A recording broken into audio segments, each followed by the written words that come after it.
Welcome back to Tech and Trek, the channel where we explore technology, history, and the future of global talent. Today's video is about breaking news. The United States has just announced new H-1B visa guidelines, a $100,000 fee, new rules for applicants, and a big clarification about who is affected. This is a major update that especially impacts India and other countries. Let's break it all down. The US government has introduced a new $100,000 supplemental fee for H-1B visa applications. Here's the important clarification. This fee applies only to new applicants, people filing a new H-1B petition. It does not apply to existing H-1B holders, even if they are outside the US temporarily and planning to return. It does not apply to renewals or extensions of H-1B status.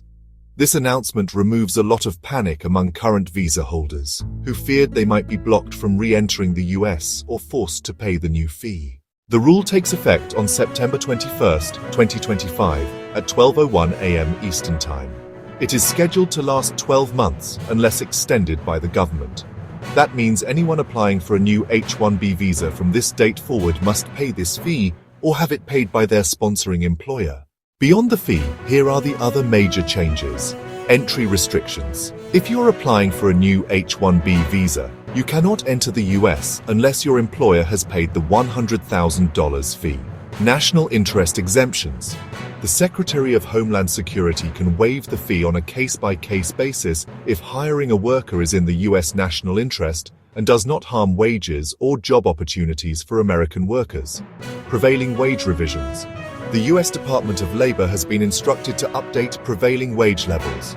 The goal is to make H-1B visas more focused on high-skill, high-wage roles. Now let's talk about who will feel this the most. First, Indian professionals.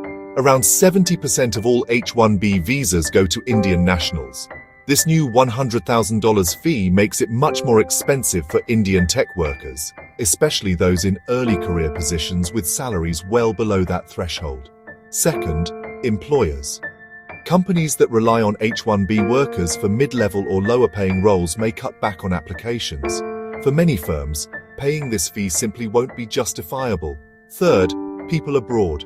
If you're already an H-1B holder and you're traveling outside the US, you're safe. You can re-enter without paying the fee. But new applicants abroad must budget for this massive cost. And finally, other countries like China, Canada, and the Philippines will see ripple effects. But India, as the largest source of H-1B workers, will feel it most strongly. So, what does this mean globally? For the US, officials argue that this ensures H-1B visas are reserved for the most highly skilled and highly paid talent. For India, some experts say it could actually boost local innovation. With fewer workers moving abroad, more talent could remain in India, fueling startups, research, and technology growth at home. In other words, while the US might become less attractive to early career professionals, India and other countries could benefit from keeping that talent local. Even with these announcements, several questions remain. How easy will it be to qualify for a national interest exemption? How high will the Department of Labor raise prevailing wages? And will lawsuits or political challenges block parts of this rule in the coming months? These uncertainties mean the situation is still developing, and it's something employers and workers alike will need to monitor closely. You've been watching Tech and Trek, where we break down the biggest stories at the intersection of technology, policy, and the future of work. The new H-1B visa fee is one of the most significant immigration changes in years. For new applicants, it's a game changer. For existing visa holders, the good news is you're safe for now. If you found this video helpful, don't forget to like, subscribe, and share so more people can stay informed. Thanks for watching, and until next time, keep trekking forward.